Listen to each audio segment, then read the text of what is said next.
was Italy, 1943. Patton and Montgomery had won us a toehold on Europe. Moving up the Mediterranean, from Africa to Sicily and then across the mainland of the Italian boot, the Allied armies started moving north. Aircraft led the way, followed by tanks, followed by infantry. Rome was the first Axis capital the Allies were going to take, and the symbolism of its capture was nearly as important as its actuality. After all, if Hitler couldn't protect Mussolini, his oldest and most loyal ally, there didn't seem to be much Hitler could protect. Winter rains turned sunny Italy into a sea of mud. The Fifth Army, moving behind a shield of bombers and fighters, took 61 days to travel 8 miles. Their order was to push north through the German lines and liberate Rome. Every day at 0600, the 12th Air Force reported for duty.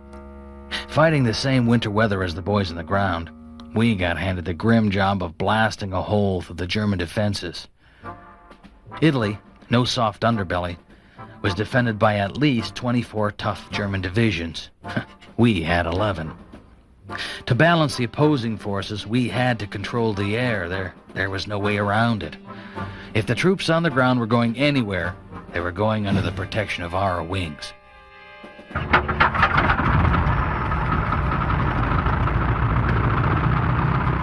Allied air power and Allied ground power had been welded into an effective team to defeat the enemy's greater forces.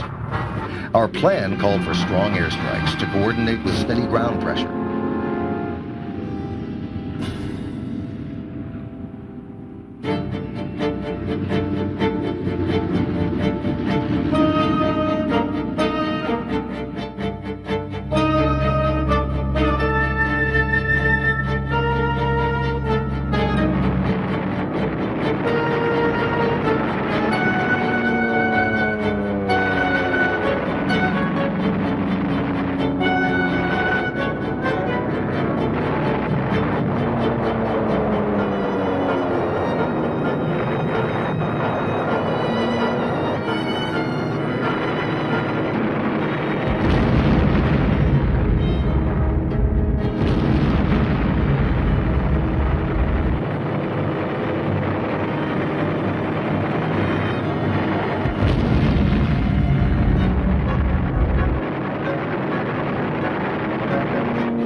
Support wasn't easy.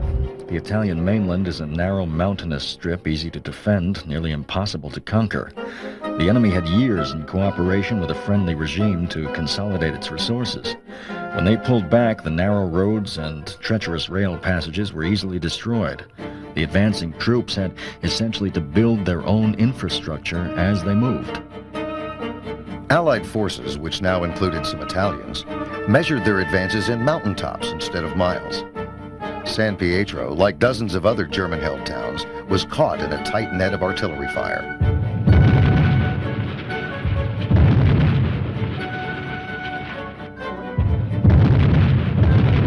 From village to village, from mountain to mountain, it was the same bitter action, attacks and advances.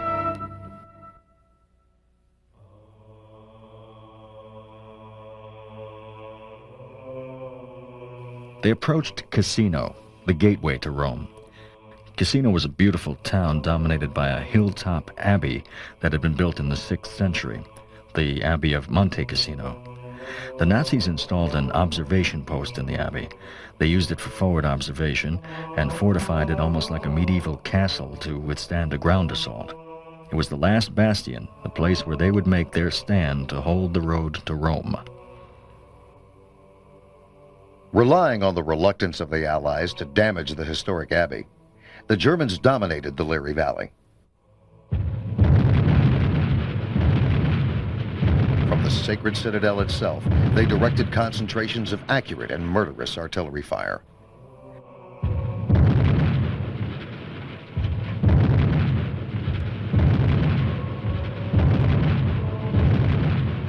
Stalemated by the enemy's unique position, the road to Rome was blocked.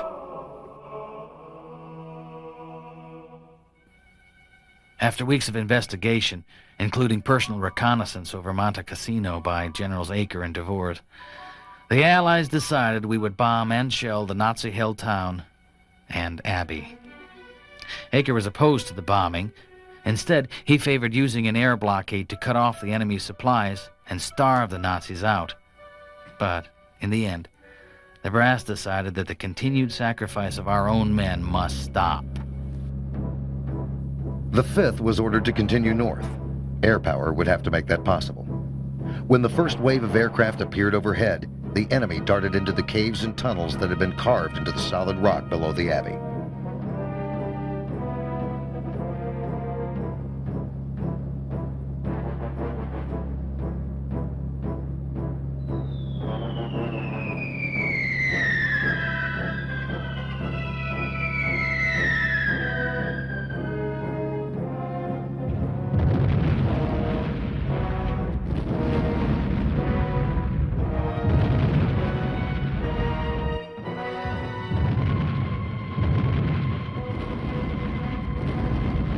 We did the job.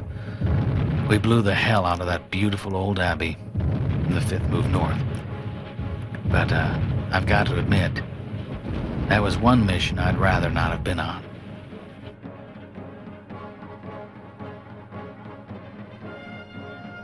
One of the frustrating things was that even after destroying the Abbey, the enemy was still strong.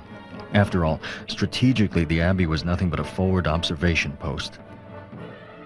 The mass of enemy troops still had the will to fight, and fell back to do exactly that. Up from their tunnels, their bunkers, up into the ruins, the tough Nazi troops quickly regrouped. The Germans were back in business. Now rubble, as well as Nazis, blocked the way.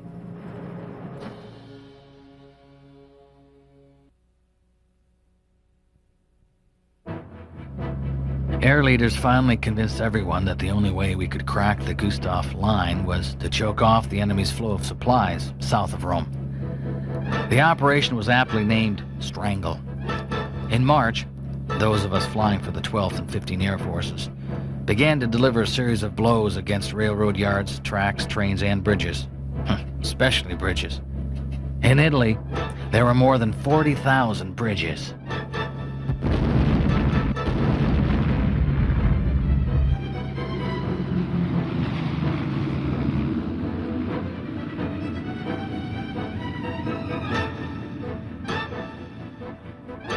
Allowing the enemy no sanctuary, Operation Strangle was successful from the start. Fighter pilots hunted enemy trains and cut the Nazi supply lines in more than 100 places.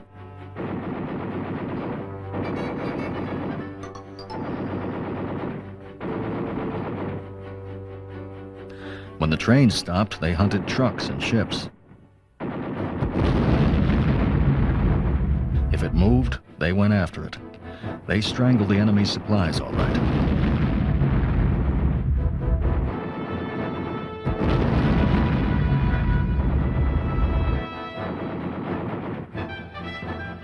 On May 11th, the Allies opened a new air and ground drive, a big one. The Nazis were clearly on the run. 3 days later, the Fifth Army cracked the Gustav Line, the historic southern line of defense around Rome. It had taken 7 weeks for air power to cut the German main arteries and let them bleed to death. Mobility, the heart of German battle doctrine, was stymied. All his bridges were falling down.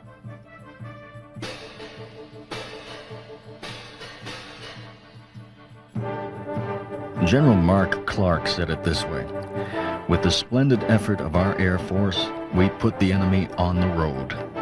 Right behind the fleeing Germans was, of course, the Fifth Army. We flew over Rome, but didn't need to bomb it. The Nazis were gone. There were tears from grateful Romans for the weary men who had exploded through the tight enemy ring at Anzio's bloody beachhead. Now, after 9 months of brutal war, half of Italy was free, and the Eternal City opened its arms. Who were we to refuse their hospitality?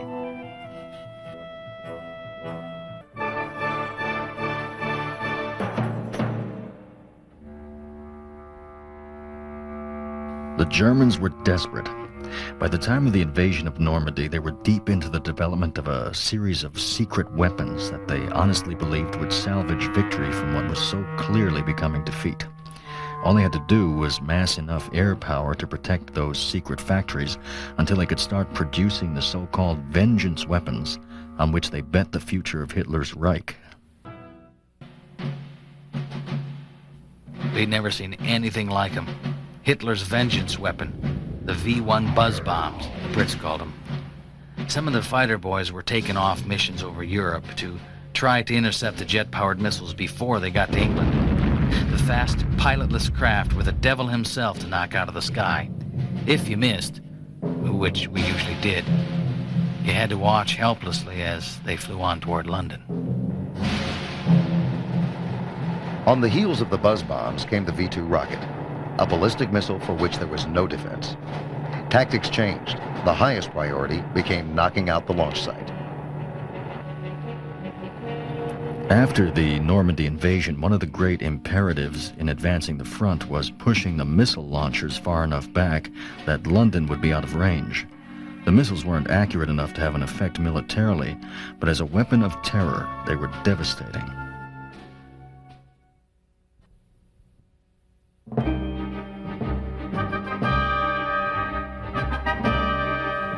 A week after D-Day, 500,000 men and their weapons had landed in France, strengthening the beachhead by advancing up to 20 miles inland. Our aviation engineers had followed the assault waves in. As soon as we unloaded our equipment, work began on the landing strips. Some emergency runways were ready for operations in 6 hours. Around us, the Signal Corps boys strung up over a mile of wire every minute.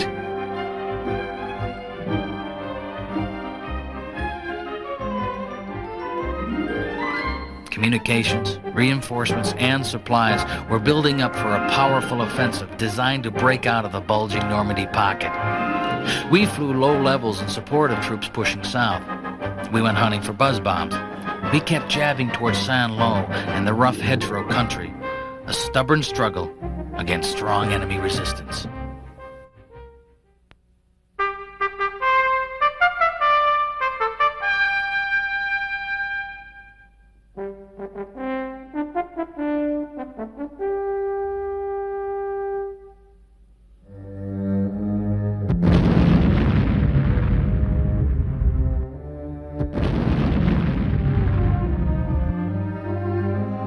If you look at the progress made on the ground, there's a direct correlation to the weather. Northern Europe can sock in like almost no place else, and when the planes were grounded, the infantry went nowhere. The Germans used the weather repeatedly to delay Allied advances. At Saint-Lô, one of the real stumbling blocks on the road to Berlin, there was no progress until a break in the weather allowed the Air Force to fly. The Battle of the Bulge was tied to a predicted long period of unflyable skies.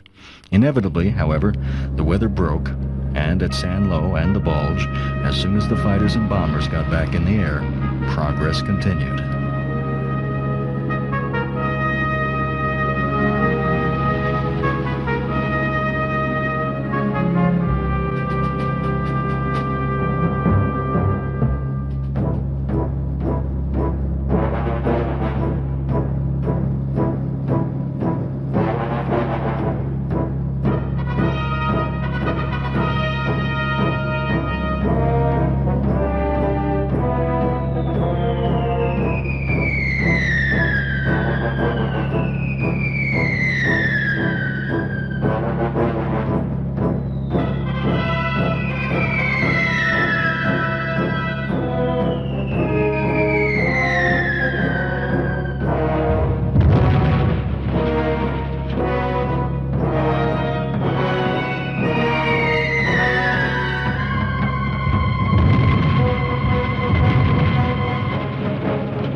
As General George Patton deployed his armored columns for a dash across France, air power was the only cover he needed on his right flank. He made a deal with the Air Force for close support and marched toward Berlin.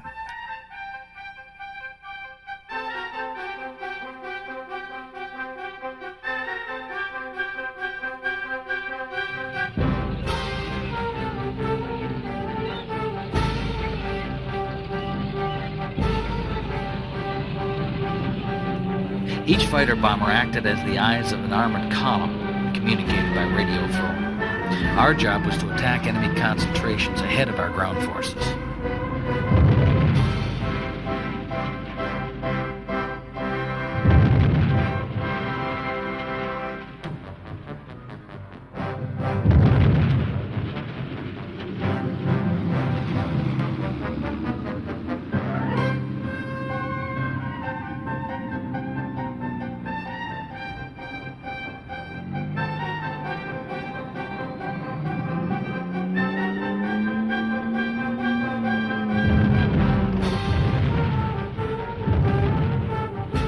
By early September, the Allies were clear of the hedgerows. Protected and supplied by air, the mobile U.S. Third Army in 1 month was at the doorstep to Germany.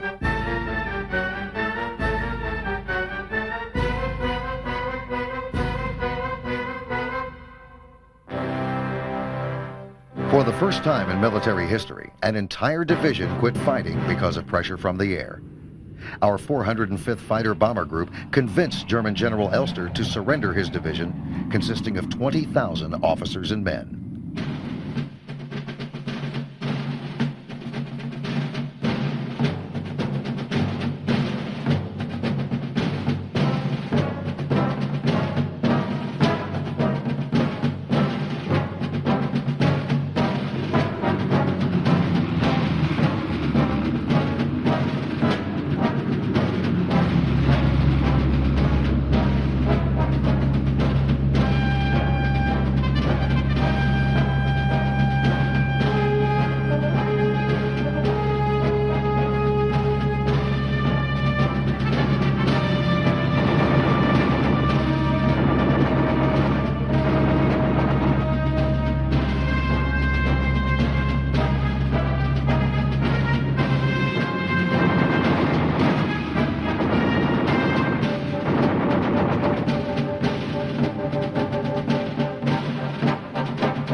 Our .50 calibers hammered the Luftwaffe into oblivion. Our final air campaign swooped down in front of the ground troops. The Nazis, who had sought to dominate the world, were overwhelmed.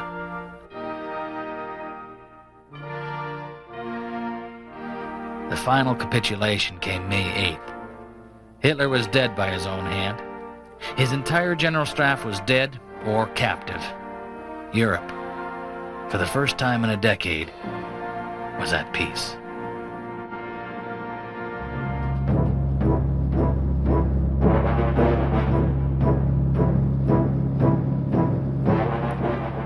Asia, the other war.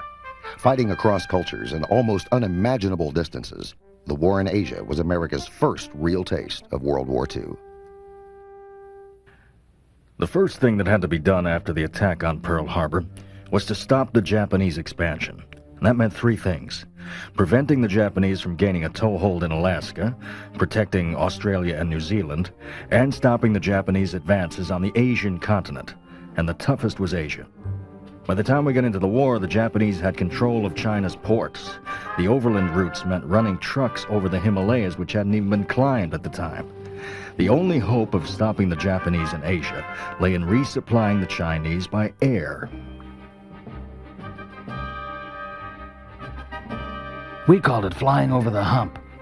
When we arrived in India, we got our first idea of how much our sky wagons were slated to carry, and it was plenty. Food, medicine, gasoline, bombs. It would have taken hundreds of seagoing freighters to carry all of that, and all we had were airplanes. While still crated, the supplies moved by train due north about 800 miles. A ring of specially constructed air bases near the Tibet border served as staging areas. We started out with 10 borrowed transports and no loading equipment. Soon enough, though, logistics caught up with us. We ended up with hundreds of high-altitude transports.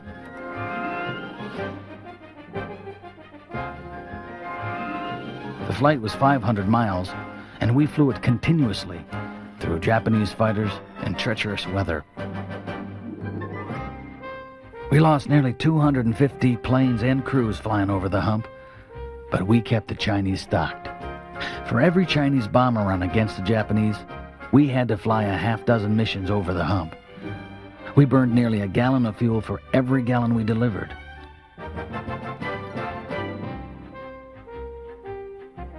A single transport could carry only a handful of bombs, but it was worth it. The Chinese fought on, and the Japanese, well, we didn't beat them in China, but we didn't lose to them either, and that's all we were trying to do.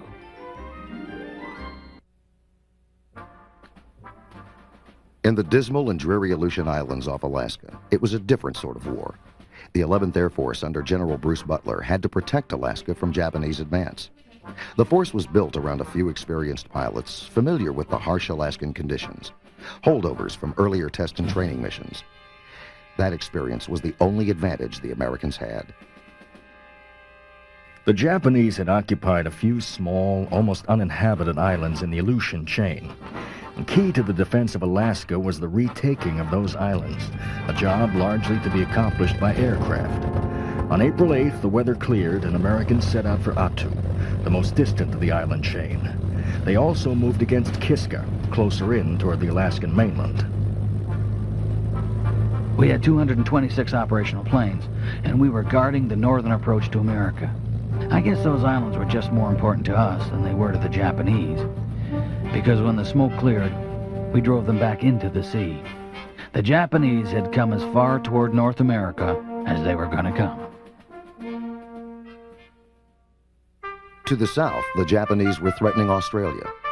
General Douglas MacArthur, humiliated in the Philippines, drew a line through the last few island bases still held by the Allies and announced that they would not fall.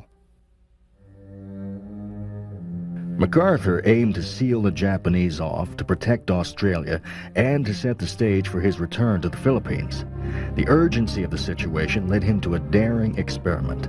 He knew that in the Carolina maneuvers, held years before the war, an entire working army had been transported successfully by air. He aimed to do the same thing to save New Guinea. And one day, we moved an entire Australian infantry battalion from their home base to the jungles of New Guinea. After a short one-hour flight, the troops arrived rested and ready. Along with the troops came equipment, 2 million pounds a week at the peak. The Japanese were stopped. Australia was safe, and our work had just begun.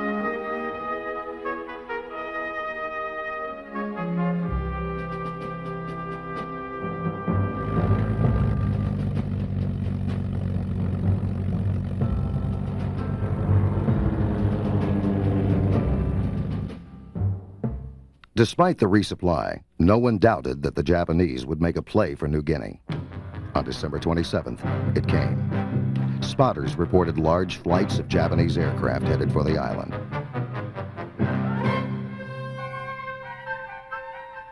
The AAF dispatched a group of newly arrived P-38 Lightnings to break up the attack.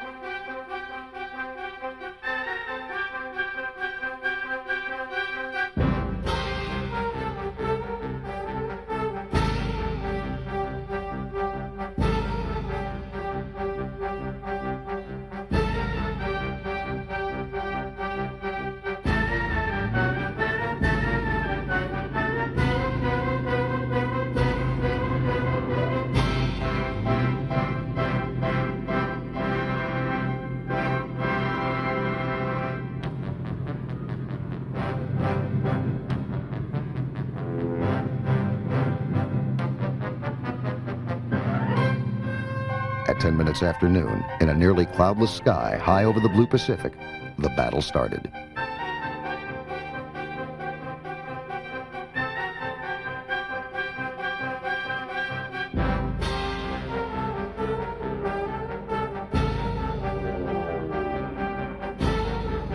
The enemy force included more than 28 Zeros and bombers. We got on top of them at 10,000 feet, and they showed their gratitude by coming up after us.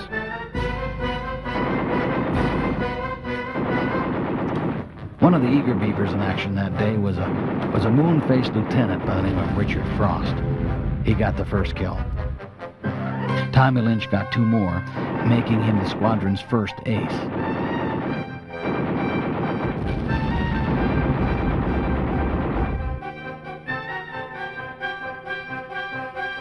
When the score was finally added up, our Lightnings had shot down 11 enemy fighters and bombers. We didn't realize it at the time, but the Japanese wave on the Pacific had crested.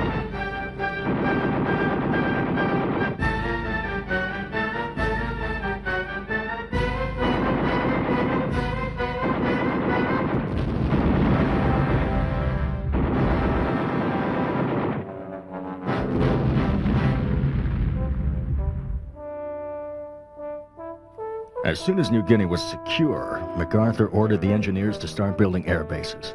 And those air bases were to be used for offensive, not defensive operations. While the people back home were still wondering whether the Japanese could be stopped, MacArthur was convinced they already had been. He was getting ready to move against Japan.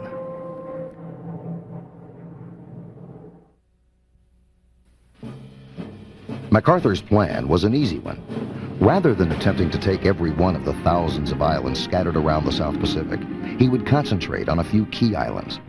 Those islands either had or could have air bases, and could be used to strangle Japanese resupply efforts.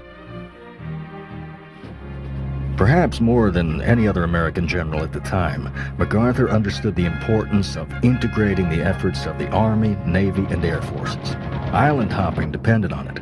First, he would order airstrikes against an island. Navy and AAF planes would then bomb relentlessly. The Navy's battle groups inhibited any attempts to reinforce the Japanese troops under attack. And when the time came, the Navy and AAF would transport the ground troops to the island.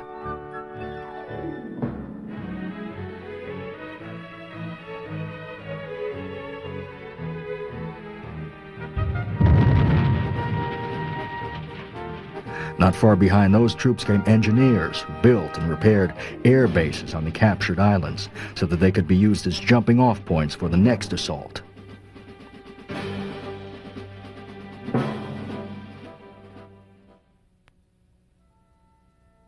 August 1943, at the Quebec Conference, Army Air Force General Hap Arnold proposed to pierce the Japanese homeland with B-29s from bases on Tinian, Saipan, and the Chinese mainland. The Japanese industrial base was largely untouched. It was protected from bombers by the long distances between islands. An Allied victory, Arnold knew, depended on the AAF's ability to damage the factories and ports that were keeping the Japanese military supplied. Arnold's plan was audacious. His strategy was dependent on the B-29, an as yet unbuilt bomber, operating out of bases that were at the time still in Japanese hands. Roosevelt promised the Allies 200 B-29 superfortresses by March 1944. The Allies agreed to shift their strategy, attacking forward air bases within range of Tokyo rather than more conventional targets. Roosevelt had 7 months. We felt the pressure immediately in the factories. A few of us had been plane builders in World War I, but we'd never been through the kind of push we were starting now. In each B-29, there are more than 55,000 numbered parts, miles of wiring, 1 million rivets. Across the country, in Kansas and Nebraska and Washington State, miracles of modern machinery became everyday events. By December, only 4 months after the president's promise, we'd put together 35 superforts in our one factory. And by the end of January, there were 142 superforts flying, with more coming off the line every single day.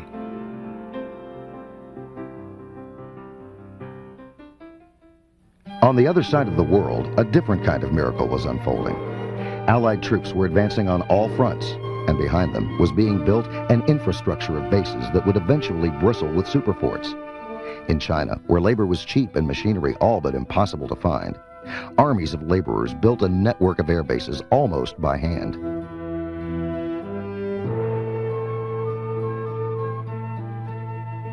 They were using the same primitive methods their ancestors had used thousands of years before to build the Great Wall.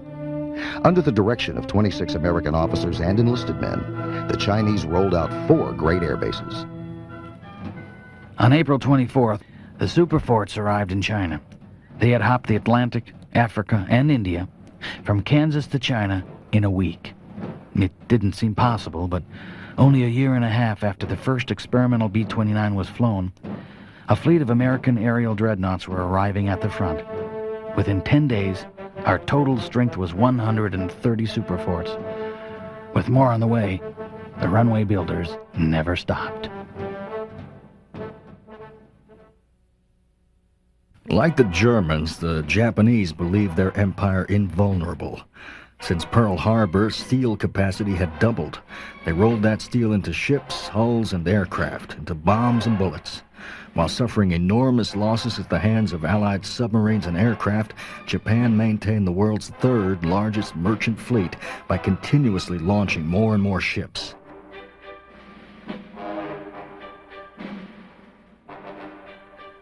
The Joint Chiefs of Staff ordered a maximum effort. The target was Iwata, Japan's heavily guarded Pittsburgh, which produced 1/5 of all Japan's steel. We sent 68 superforts against Iwata. We followed the lead ship, Lady Hamilton, and we followed the Marines landing on Saipan that morning. We headed out high over the Yangtze River and across the Yellow Sea. When we got to Japan, the Japanese were ready. They sent up everything they could.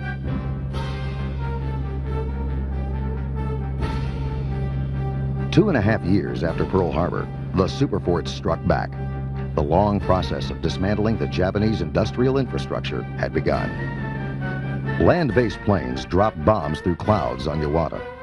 A global bomber and a global air force were in operation. The beginning of the end of the Japanese Empire was underscored in exploding bombs.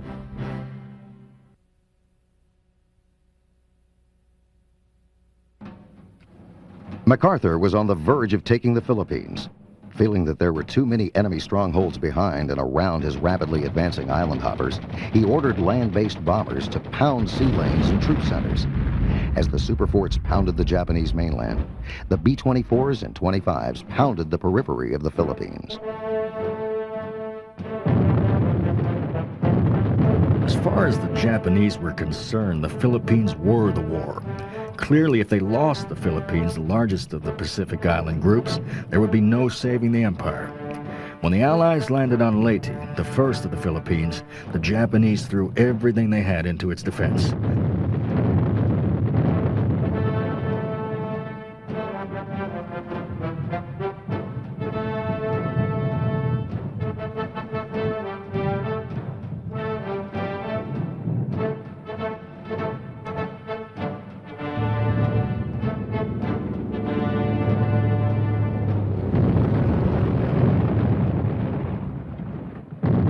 The toll was devastating, but most devastating of all was Japan's secret weapon, the kamikaze. That was something for a pilot to see. Aircraft stuffed with explosives, deliberately crashing into enemy vessels and bases. We started dogfighting the kamikaze, trying to stop them before they could get within range of our fleets. They didn't fight much. They just flew right through your fire. They were so focused on their targets. We got some of them, and some of them got through. Killed a lot of good men and boys, but never came close to turning us back. It was a hell of a thing for a pilot to see, though.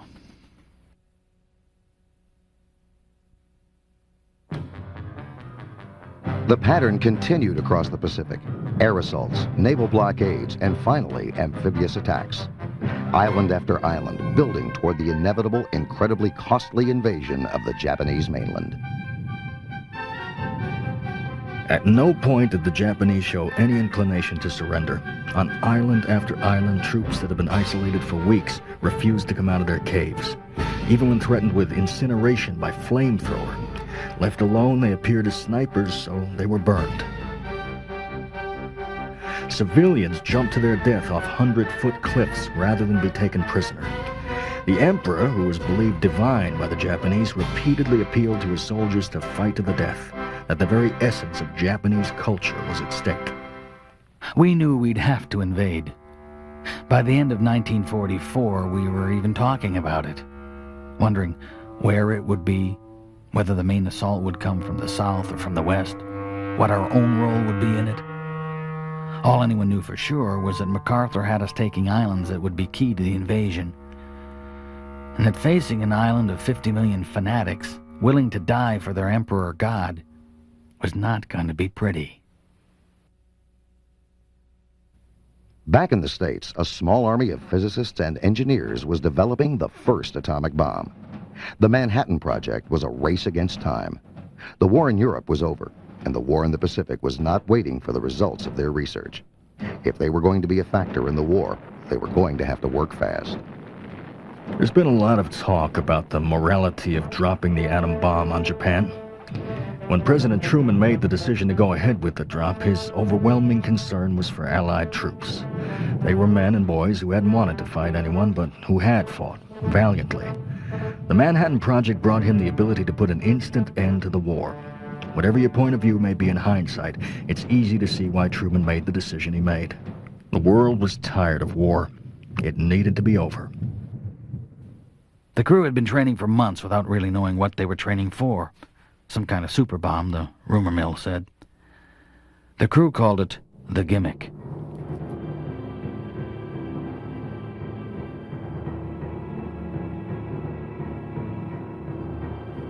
The final field orders were cut by General Sweeney, and the crew of the Enola Gay watched the weapons squad load the biggest bomb any of them had ever seen into the belly of the plane. They mounted up and took off, on one more mission like every other mission, except they were alone in the sky, flying without other bombers or fighter cover.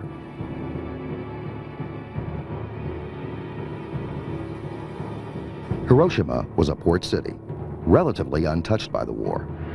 On the morning of August 6, 1945, a single bomb exploded 100 feet above the Civic Center.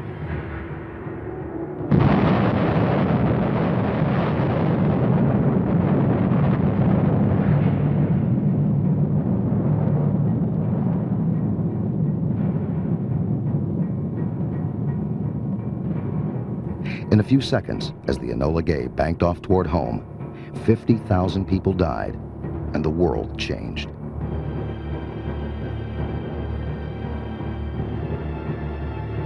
Three days later, a second bomb fell on Nagasaki.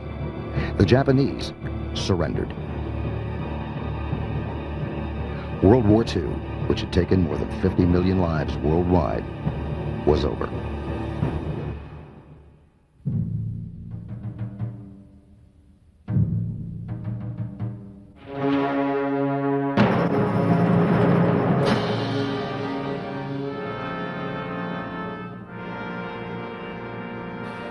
August 14, 1945, VJ Day.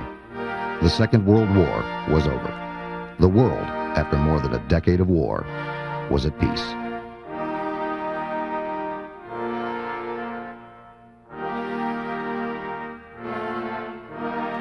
With the surrender of Japan came joyous relief. The anxieties and grief and horror of universal war were suddenly gone. Lives interrupted, resumed.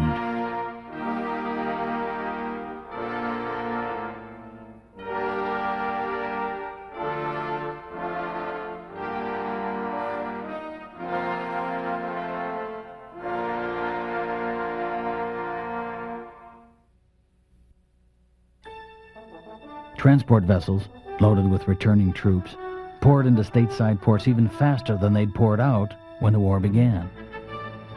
All most of the troops ever wanted was to go home, and winning the war was the ticket to get there. It was not only a time of great rejoicing, but a time of great optimism as well. Evil had been defeated, and good had triumphed.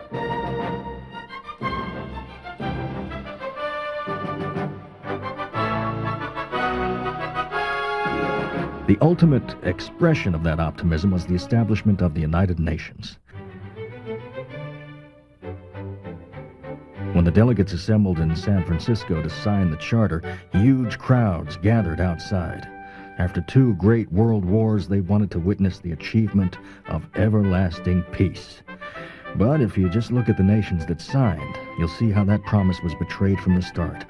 For example, nationalist China was a member, but the vastly more populous communist China wasn't. The signature of France symbolized Europe's longing to escape further war. The presence of the Soviet Union's delegate seemed to justify that hope. The United States, Great Britain, nation after nation, signed pledging to respect national boundaries and settle their disagreements without resorting to military means.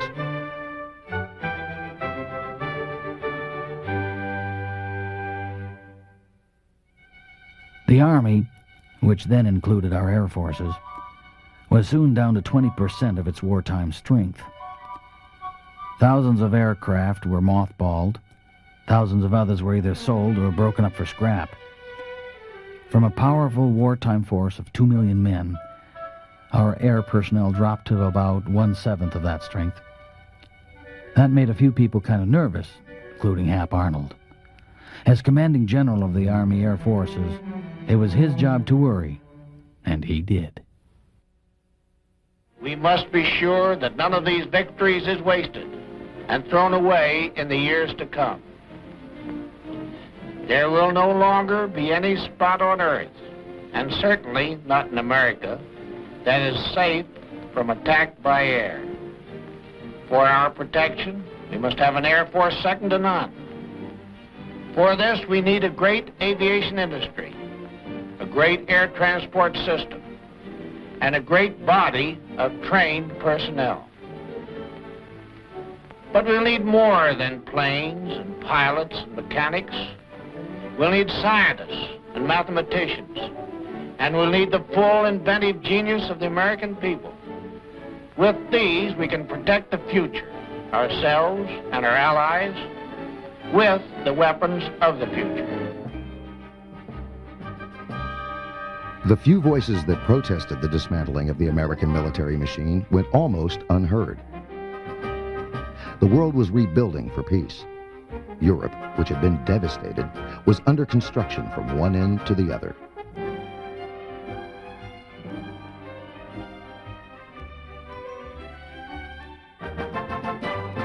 The Marshall Plan went into effect in Japan, and the Allies went to work repairing the very same vital industries they had worked so hard to destroy during the war.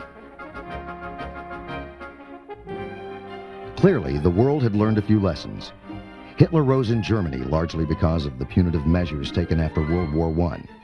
This time, there were no punitive measures taken. No war reparations demanded of either Germany or Japan. And although the nation as a whole seemed to understand the necessity of strength in preserving peace, it took little action. Budget allocations for defense-related research shrank. It was nearly impossible for Hap Arnold to carry out his program of modernization and growth.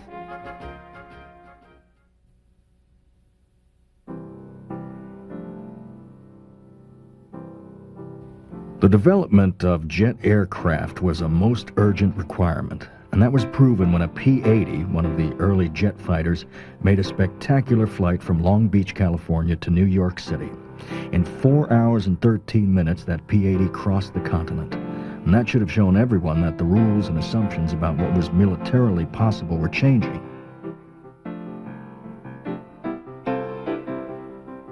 But it takes money and time to bring new aircraft from the drawing board to operational use. And that change was made more gradual because the defense budgets were kept so low.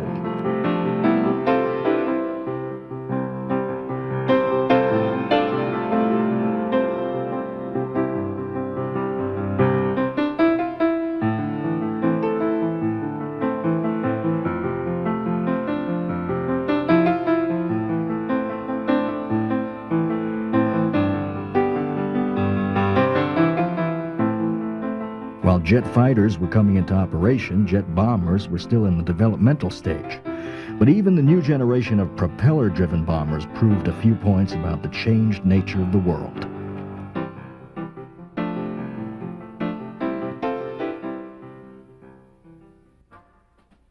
We proved the possibility of a global air force with strategic capability in a B-29 left over from the war. One day in October 1946, we towed her out at Hickam Field, Honolulu, for what must have looked like a normal training mission. There were 9 of us in the crew, and we'd waited 34 days, partly because of weather conditions, partly because of mechanical difficulties. Everything had to be right. We were going to try to make one of the greatest flights in air history, non-stop from Hawaii, in the middle of the Pacific, over the North Pole, to Egypt.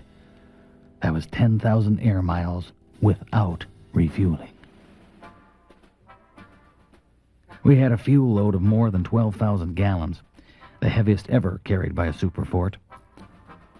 It took us a run of 8,000 feet to get us off the ground, but the takeoff was perfect. The route took the B-29 up across the coast of Alaska and then over the North Magnetic Pole. The plane had no de-icing equipment, and the crew was racing in Arctic storms sweeping in from Siberia.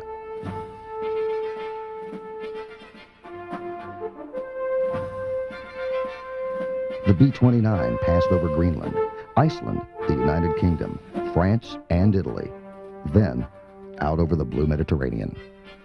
Everybody was pretty tired by then. We'd been in the air for 39 hours. It was Sunday morning in Egypt when we came in for our approach. We left Friday morning, flying 9,500 miles non-stop. We'd crossed 2 continents and landed on a 3rd. We'd shrunk the world by half. By going over the pole like that, the Army Air Force was proving that no point on the globe was safe from the kind of surprise attack the United States had experienced at Pearl Harbor. It meant that any point on the globe was accessible from any other in a matter of hours. And that would be a wonderful thing for transcontinental travelers, but it was a nightmare for defense planners. Despite the shrinking post-war budgets, there was an understanding that progress needed to be made in air defense. In 1947, the War Department and Congress agreed to a monumental bureaucratic reshuffling designed to make the AAF a more powerful voice on defense issues. The Air Force, previously a part of the Army, spun off as a separate entity. It was hoped at the time that this would end the internal rivalry.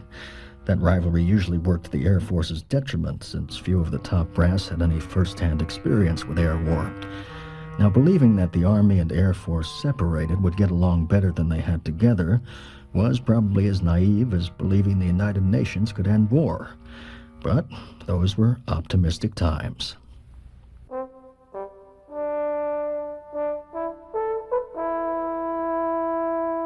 Billy Mitchell had proposed a split years before, and us flyers were all for it. We were tired of answering to brass who had never flown and who had more belief in tanks than in aircraft. There were more than 300,000 of us in the Air Force, and now we had a uniform of our own.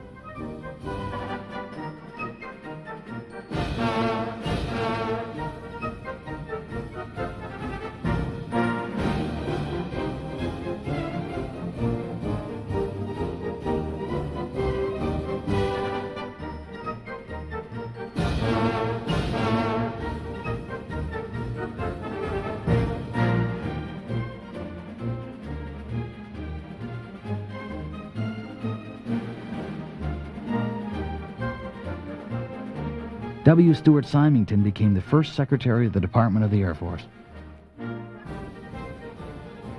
General Carl Spaatz, veteran of both World Wars, became the first Chief of Staff of the United States Air Force.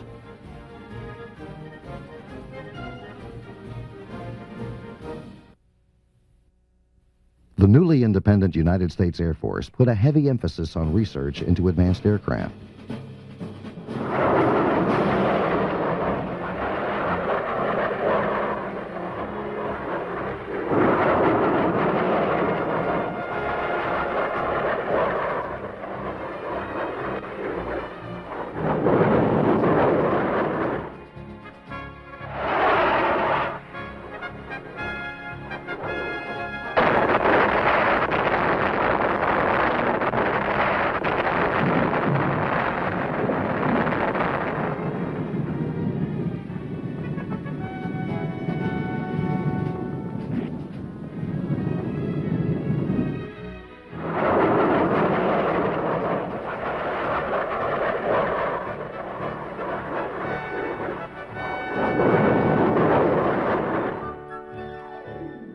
October 1947, at what was then Muroc Desert Test Center in California, a small team of pilots and engineers gathered to make history.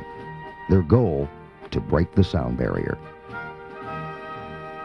The transcontinental flights, the trips over the pole and across the oceans, were all about distance. The X-1 program at Muroc, which is now called Edwards Air Force Base, was all about speed. The forces and vibrations that built up in the transonic zone were so great that they'd torn apart all aircraft that had ventured close to Mach 1. Because of that, there were people who believed that the sound barrier couldn't be broken. The pilots and engineers of Muroc set out to break it anyway.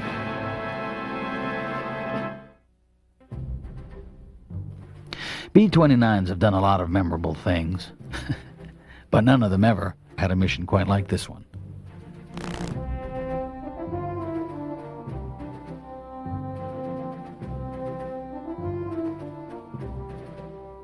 The plan was for an old B-29 to take the test aircraft, the X-1, aloft.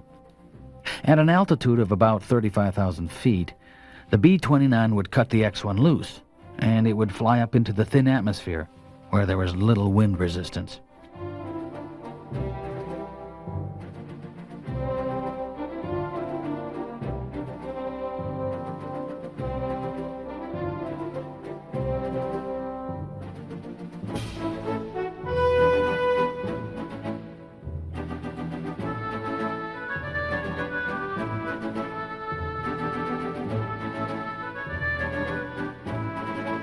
The X-1 wasn't really a military aircraft. It had no guns or bomb-carrying capability. Its weight empty was less than 5,000 pounds. It was pure research laboratory, designed to test the effects of supersonic flight on aircraft.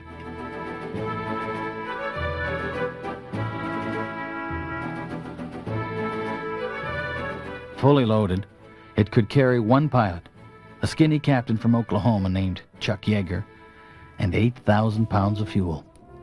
It was powered by 4 rocket engines. The X-1 carried enough fuel to power the plane for only 2 minutes. That was enough, according to the engineers, to boost the plane supersonic. After that, Yeager and the plane would glide back to the ground.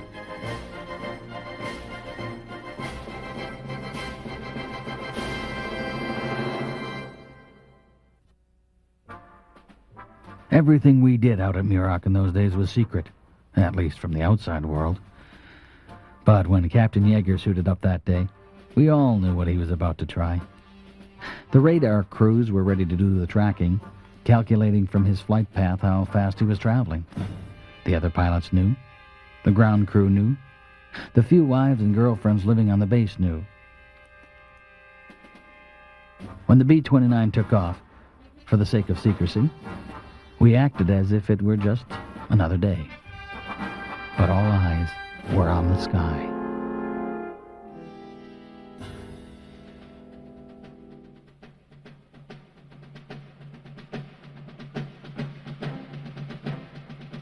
Captain Yeager had banged himself up riding horses the day before he was scheduled to revolutionize the world of flight. He'd wrenched his shoulder so badly he could barely move. The only thing having to do with the flight he couldn't do was close the hatch on the X-1. Rather than give up the chance to be the first man to go supersonic and live, he jerry-rigged a sawed-off broomstick as a lever. He had to sneak it down the narrow passage into the plane, but it worked well enough. The first supersonic flight would not be delayed by an ornery horse.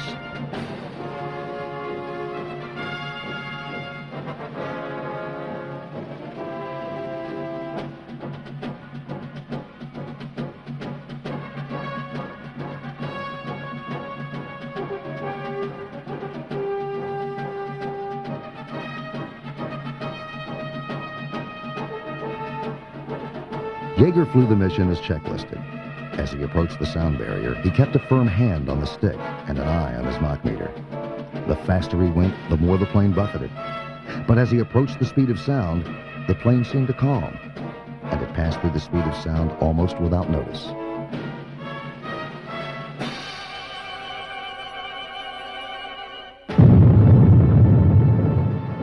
We heard the sonic boom.